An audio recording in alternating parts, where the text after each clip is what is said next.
new auto email for my client. It's gonna be for John Smith and his wife. And then I say, I want a blank copy of that so they don't see I'm receiving that. And I'm gonna type properties for you to see, right? For John. He's gonna receive the first email, welcome email, that he needs to open within 60 days, right? It says here, he has 60 days to open the first email to continue receiving emails, otherwise he won't. So you need to call up your client and tell your client, I created an auto email for you, please go to your spam folder or your inbox, pull that email that I just sent you and open it so that you can continue receiving emails. So you have welcome email, recurring email. I would not change any of the words because they're already there, unless you don't like them and you can modify anything you like. Add your signature if you want, and then at the end, review your criteria. I want an active property under $800,000 with at least 3 bedrooms, at least 2 bathrooms in Fremont, Hayward, Newark, or Union City. But especially, I said this area that I drew on the map, right? And then, when does my client want to receive this email?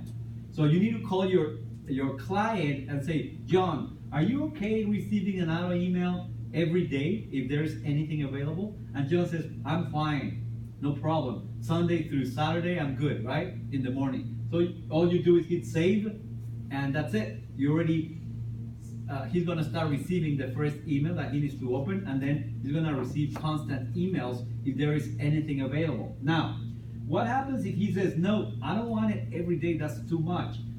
Forget about Sundays because I go to church. Forget about Saturdays because I take my kids to the baseball game. And then Wednesdays, I can only do it at night, right? Or he says, I don't want anything on Tuesdays and Thursdays, right? So you can manipulate this and then you can hit save, right?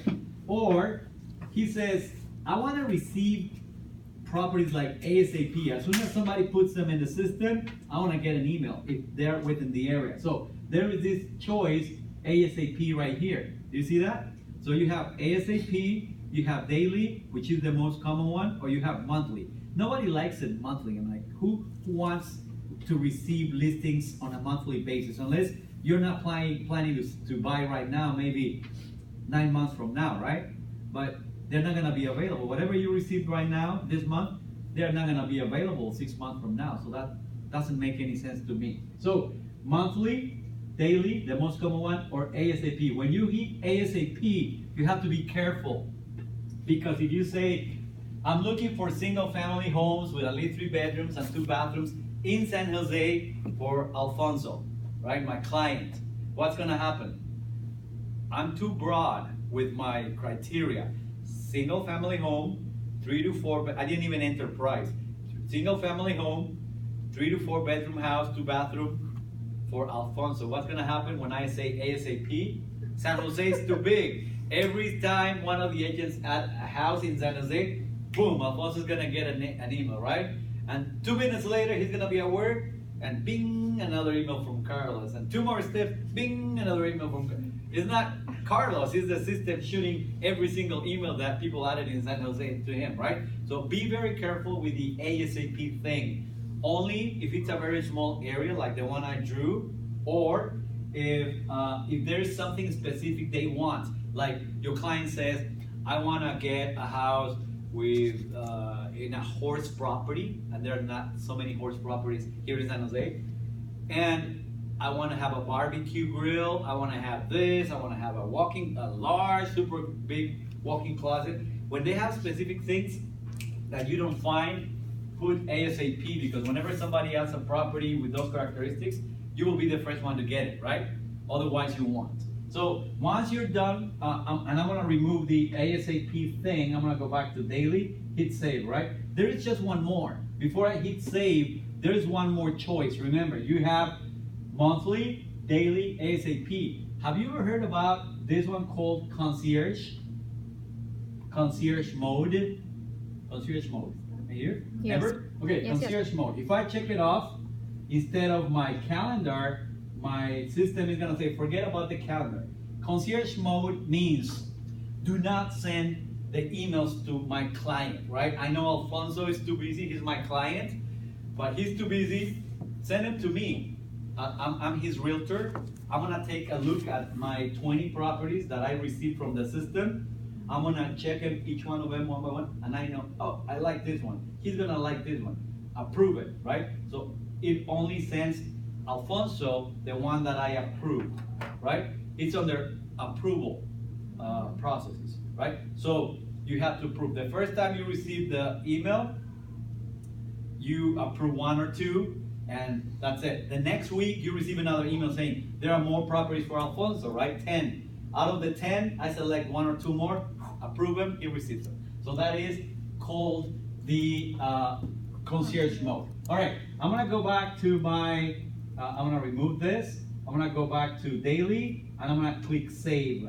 All right, once I click save, I already saved my auto email, created auto email for you to see for my client, right? So it's done. If I ever want to modify my auto email for whatever reason, my client comes up to me and says, you know what?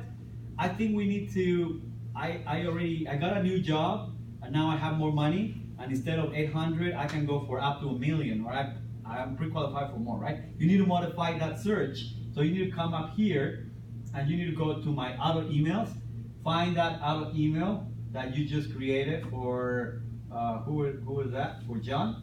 Let's say it's this one of these, right? This one. And then you say, I'm gonna modify my criteria, and instead of 800, I'm gonna say 1 million, right? At least $1 million. And then hit save. It's gonna take me back to this to approve it again. And remember, when people travel, sometimes they don't want to receive emails. You can always go back to your auto email and disable it, right? Disable it when they're traveling. When they come back, re-enable it, right? So, and then, so I'm gonna hit save. So it's gonna save the changes that I made for this particular one for John, right? All right, so I'm gonna go back to this. So we're done with the auto email part. Is that okay? Is that clear? So for an auto email, let me recap really quick. You run a search for whatever you need, right? Once you run your search, click results, and at the bottom of the results page, it says save, right? Click the save button, select auto email, opposite to regular search, auto email, and then start entering the information of how you want the auto email for your client, the frequency, and hit save, and that's it. That's all you need to create an auto email. Very simple, right? But start with the search, then save, auto email. So 3 simple steps: search, save, auto email, right? Okay, so let's start. Let me go back to the Pro homepage. Remember that I told you I could find properties in Los Angeles? Okay, let's say my client wants a house in Los Angeles, whatever in Los Angeles, right? I can go to, instead of going here to CRMLS, I can go directly to my matrix, search, and say, show me all the active single-family homes in Los Angeles, right? Oh, Los Angeles, right? How many properties do I have in Los Angeles? Active. Single-family homes, 484, right? This is Los Angeles City. If I say Los Angeles County, how many do I have? It says over 2,500. If I click this number, it's going to give me the accurate one. Right there at the top, we have 4,647 listings in Los Angeles County. You see that? I'm going to go back and revise. Now, one of the things I can do, I can go to my map. It's going to say probably too many properties to map, or it's going to show me properties right there. Let's see what it's going to do on my map.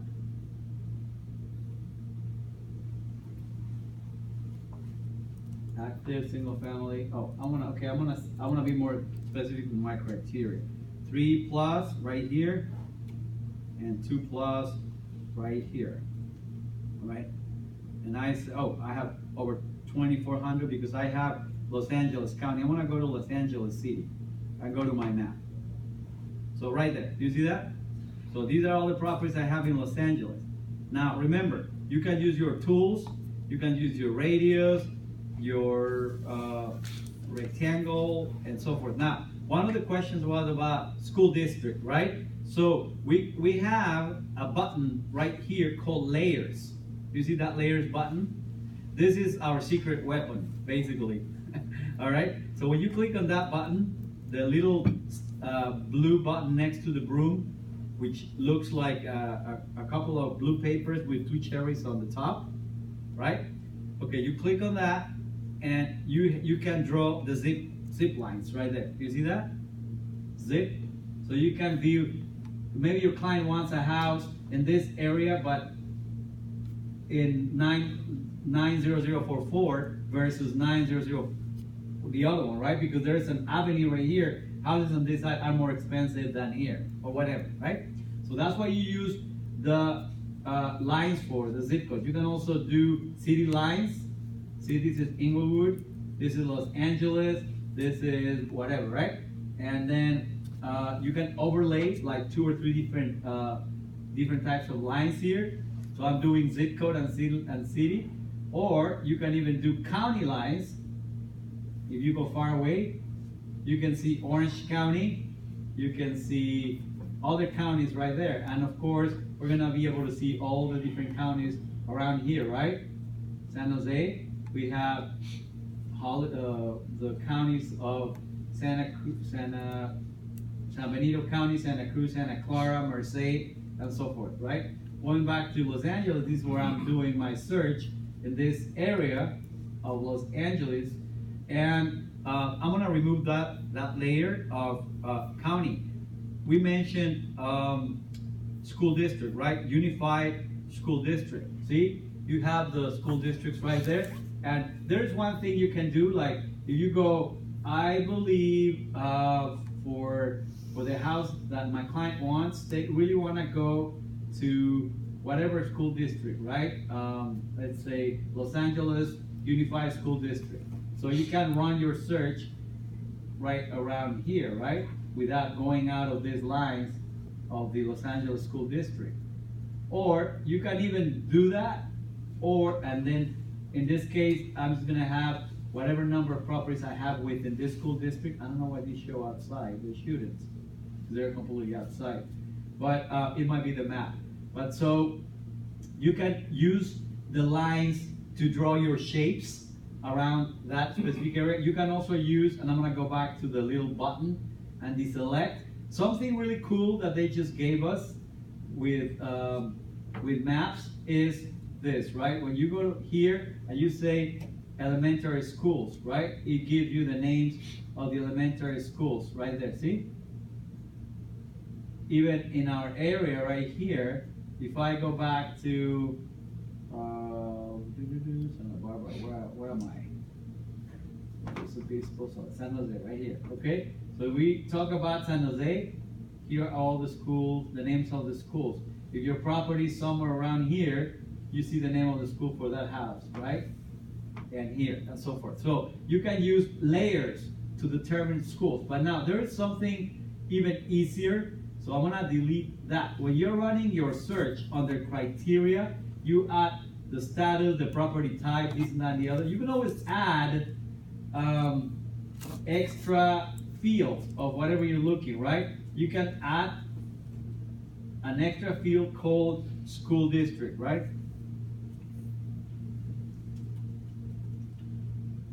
For example, school, elementary school, high school district, for example, see? And you add this field from here to there, from this field, from this area to that area. Once you add it, of course, it gave me an error because I already have it. Then you step back, and right here, over here, you're gonna have one field called high school district. If you know the name of the high school, you can enter, like, where is that? High school, see, high school district, right? Let's say high school district is whatever. I enter the name of the